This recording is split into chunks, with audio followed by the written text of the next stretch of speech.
Video ఇంకా ఎక్కువ మందికి రీచ్ అవ్వాలంటే మీరు కామెంట్స్ పక్కన ఉన్న హైప్ అనే బటన్ కనుక ప్రెస్ చేశారంటే ఖచ్చితంగా ఈ వీడియో ఇంకెంతో మందికి రీచ్ అవుతుంది. ఈరోజు మనం ఈ వీడియోలో 7 సంవత్సరాల కేతుమాదశ జరుగుతున్నప్పుడు ఆ వ్యక్తి అనేక రకాలుగా ఇబ్బంది పడతాడని అందరికీ తెలిసింది. అయితే 7 సంవత్సరాలు కూడా ఆ వ్యక్తి ఎలా ఉండాలి, తన బిహేవియర్ ఎలా ఉండాలి, తను ఎలాంటి ఆరాధనలు చేసుకుంటే ఈ 7 సంవత్సరాల కేతుమాదశలో చాలా వరకు ఇబ్బంది పడకుండా జరిగిపోయే అవకాశం ఉంటుంది. చాలా వరకు ఏంటంటే రాహుకేతువులు పాపగ్రహాలు. రాహుకేతువులు చాలా వరకు దశలు వచ్చినప్పుడు మనుషులు ఇబ్బంది పడతారు. అయితే ఇలాంటి దశల్లో కొంతవరకు చిన్న చిన్న రెమెడీలు పాటించడం, కొంతవరకు మనం పర్సనల్ లైఫ్లో కానీ ప్రొఫెషనల్ లైఫ్లో కానివ్వండి కొన్ని జాగ్రత్తలు తీసుకోవడం, బిజినెస్ పరంగా కొన్ని జాగ్రత్తలు తీసుకోవడం వలన ఈ దశల్లో ఎక్కువ నష్టం జరగకుండా చూసుకుంటే మీకు తర్వాత వచ్చే శుక్రమహాదశ అద్భుతంగా యోగించి మంచి ఫలితాలు వచ్చే అవకాశం ఉంటుందన్నమాట. కాబట్టి వీడియోలో మనం కేతుమహాదశలో ఎలాంటి రెమెడీలు పాటించాలనే విషయాలు తెలుసుకుందాం. ఇప్పటి వరకు ఎన్నో చోట్ల మీ సమస్యకు పరిష్కారం కోసం వెతికి అనేక డబ్బులు పోగొట్టుకుని అలసిపోయారా? ఇక మీ సమస్యలు ఎట్టి పరిస్థితుల్లోనూ తీరవనుకుంటున్నారా? అయితే ఒక్కసారి మీకు ఎటువంటి సమస్య ఉన్నా సరే గాయత్రి జ్యోతిషాలయాన్ని సంప్రదించండి. అసలు మీ సమస్యకు కారణమైన పాపగ్రహాలని కనిపెట్టి అవి పెట్టే బాధలకు దశమహావిద్యల ద్వారా, అలాగే ఇప్పుడు ఎంతో ఫేమస్ అవుతున్న సీక్రెట్ బుక్ మెథడ్ ద్వారా మీకు 100% సొల్యూషన్ కేవలం 2000 రూపాయలకు అందిస్తాం. మరి ఎటువంటి ఫీజు కూడా మీ నుండి ఎక్స్ట్రా వసూలు చేయం. కేవలం 40 నుంచి 60 రోజుల్లోపు మీ సమస్యకు 100కు 100% పరిష్కారం దొరుకుతుంది.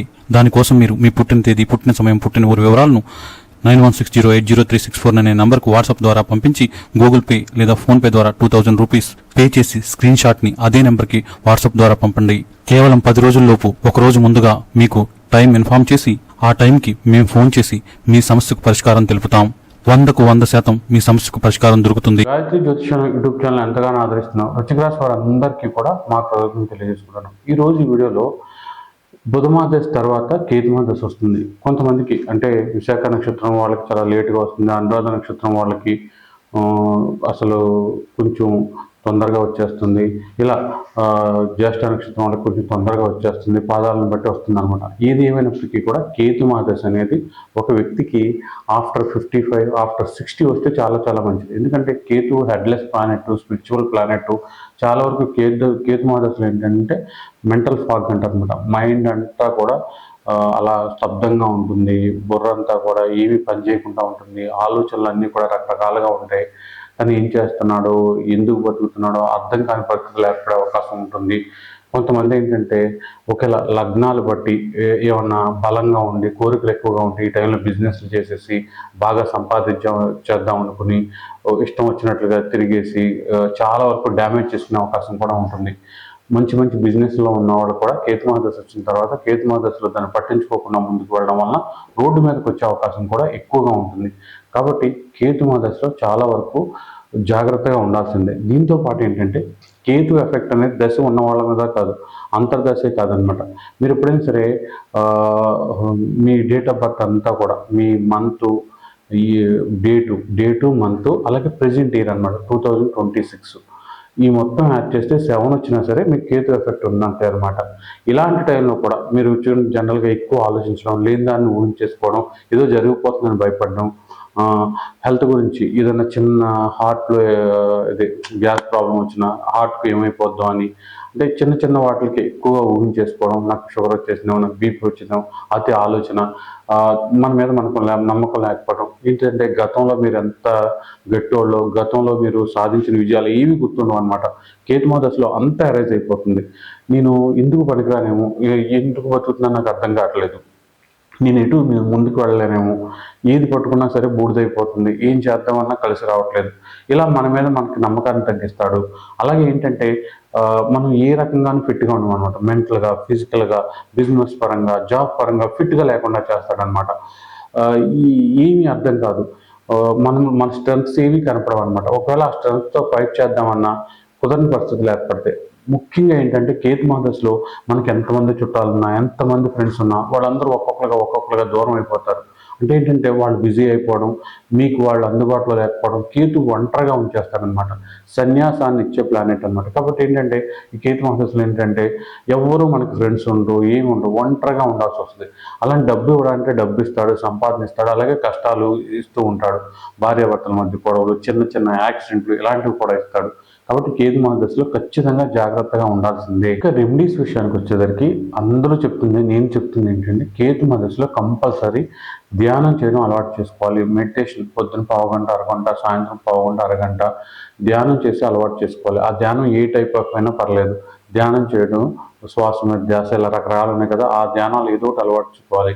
మనసును కంట్రోల్ చేసుకోవాలి, మైండ్ని కంట్రోల్ చేసుకోవాలి, ఆలోచనలు తగ్గించుకోవాలి, ఉన్నదాంతో తృప్తి పడాలి, లేని దానికోసం ఆరాటపడకూడదు. రేపు ఏమైపోద్దో, తర్వాత ఏమైపోద్దో అన్న ఆలోచనలు తగ్గించాలి. నాకేమైపోద్దో, నా పిల్లలకి ఏమైద్దో, నా భార్య ఏమైపోద్దో, పెళ్ళి అవుద్దో లేదో, ఉద్యోగం రాదో వస్తుందో రాదో, బిజినెస్ సక్సెస్ అయిద్దో లేదో, ఇవాళ బాగుందా, ఇవాళ బిజినెస్ అంతా బాగుందా, ఇవాళ అందరూ బాగున్నారా, దాని గురించి ఆలోచించాలి తప్ప రేపటి గురించి ఎప్పుడు గురించి ఆలోచిస్తే అనవసరమైన ఆందోళన ఎక్కువ అయ్యే అవకాశం ఉంటుంది. ముఖ్యంగా నిద్ర అనేది అస్సలు ఉండదన్నమాట. నిద్ర పడడం గగనంగా ఉంటుంది, నిద్రపోతే అదృష్టం అన్నట్టుగా ఉంటుందన్నమాట. కాబట్టి ఈ పిచ్చి పిచ్చి ఆలోచనలు ఎక్కువగా అయిపోయే అవకాశం ఉంటుంది. కాబట్టి ఖచ్చితంగా కేతువులో శుక్రుడు, కేతువులో రవి, కేతువులో చంద్రుడు, ఈ దశల్లో పెద్ద ఎఫెక్ట్ ఉండకపోయినా కేతువులో కుజుడు, కేతువులో రాహువు, కేతువులో గురువు, కేతువులో శని, కేతువులో బుధుడు కొంతవరకు ఎఫెక్ట్ చూపించే అవకాశం ఉంటుంది. కాబట్టి ఖచ్చితంగా కేతు మహాదశలో మీరు చేయాల్సిన రెమెడీస్ ఏంటంటే, ఫస్ట్ మీరు ధ్యానం చేయడంతో పాటు మంగళవారాలు నియమాలు పెట్టుకోవాలి. మంగళవారం కూడా కేతువుకు సంబంధించిన ధ్యాన శ్లోకాన్ని మనం జపం చేసుకుంటూ ఉండాలి. కేతు అంటే ఏంటంటే ఒక నిర్లిప్తత, దేని మీద ఇంట్రెస్ట్ లేకుండా చేయడం. చాలా వరకు ఏంటంటే మనకి ఏం వద్దు, నాకు ఎవరు వద్దు, నేను ఒంటరిగా ఉంటాను, నా పని నేను చేసుకుంటాను, ఎప్పుడు అందరూ వదిలేస్తారా, వెళ్ళిపోయి ఒంటరిగా పడుకుందామా, ఒంటరిగా ఉందామా అన్నట్టుగా ఉంటుంది. కాబట్టి మీరు ఈ చేస్తూ ఉన్నా సరే మీరు మనసును కంట్రోల్ చేసుకోకుండా ఎన్ని చేసినా ఉపయోగం ఉండదన్నమాట. దీంతో పాటు ఏంటంటే రాహుకేతు పూజ చేయించుకోవడం, అది మంగళవారం కానీ లేదా ఆదివారం కానీ అలాగే అమావాస్య రోజు కానీ రాహుకేతు పూజ చేసుకోవడం చాలా మంచిది. అలాగే చాలా వరకు ఏంటంటే ఆంజనేయ స్వామి ఆరాధన చేసుకోవడం, హనుమాన్ చాలీసా చదువుకోవడం, లేకపోతే ఆంజనేయ స్వామికి ఆకు పూజ చేయించుకోవడం, సింధూరు పూజ చేయించుకోవడం, మంగళవారం కూడా ఆంజనేయ స్వామి టెంపుల్ విజిట్ చేయడం, మనం ఫిజికల్గా స్ట్రాంగ్గా ఉంటే ప్రదక్షిణలు చేయడం. అలాగే దీంతో పాటు గణపతి ఆరాధన కూడా చాలా చాలా మంచిది అనమాట. అంటే ఎక్కువ చేయక్కర్లేదు. మంగళవారం అలా ఒక గంట ఆంజనేయ స్వామి ఆరాధన, బుధవారం రోజు గణపతి ఆరాధన, రోజు ఆంజనేయ స్వామికి సంబంధించి ఏదైనా చిన్న మంత్రం, హనుమాన్ చాలీసా ఒకసారి ఏదైనా చదువుకోవడం, గణపతికి సంబంధించిన అష్టకం 108 నామాల గణపతి అష్టకాన్ని రోజు చదువుకుంటూ ఉండాలి. ఇలా చదువుతూ ఉండడం వల్ల కూడా కేతు మహాదశలో మంచి ఫలితాలు వచ్చే అవకాశం ఉంటుంది. ఇక కేతు మహాదశలో కనీసం నెలకు ఒకసారి అయినా సరే మాస శివరాత్రికో సోమవారము ఏదైనా పర్వదినాలు ఉంటే ఆ నెలలో శివాభిషేకం చేయించుకోవాలి. శనివారం కానీ ఏదో టైంలో శివాభిషేకం చేయించుకుంటూ ఉండడం మంచిది. చాలా వరకు ఏంటంటే శివాలయానికి రోజు వెళ్ళే అవకాశం ఉంటే రోజు వెళ్ళొచ్చు అనమాట. కేతు మహాదశలో ఫస్ట్ బాగా ఇంట్రెస్ట్గా ఉంటుంది అనమాట. భగవత్ ఆరాధన చేసేద్దాం, భగవంతుని బాగా పూజిద్దాం, ఏదో చేసేద్దాం అని. తర్వాత అసలు భగవంతుడు ఉన్నాడో లేడో ఇంట్రెస్ట్ ఉండదు, టైం ఉండదు, బాగా బిజీ అయిపోయేలా చేస్తాడు. చాలా వరకు జీవితంలో మనం అనుకోని సంఘటనలు కూడా జరిగే అవకాశం ఉంటుంది. కాబట్టి ఏదైనా స్ట్రిక్ట్గా పెట్టుకుని ముందుకు వెళ్ళడం చాలా చాలా మంచిది. అన్నిటికన్నా పెద్ద రెమెడీ మళ్ళీ చెప్తున్నాను, ధ్యానం చేయడం. ప్రతిరోజు కూడా పొద్దున్న పావుగంట, సాయంత్రం పావుగంట ధ్యానం చేయడం చాలా చాలా మంచిది. అలాగే ఆవుకి గడ్డి పెట్టడం, లేకపోతే ఉలవలు పెట్టడం చాలా చాలా మంచిది. మీ ఆహారంలో కూడా ఉలవలను చేర్చుకోవడం, తక్కువగా ఉలవలను చేర్చుకోవడం కూడా చాలా చాలా మంచిది అనమాట.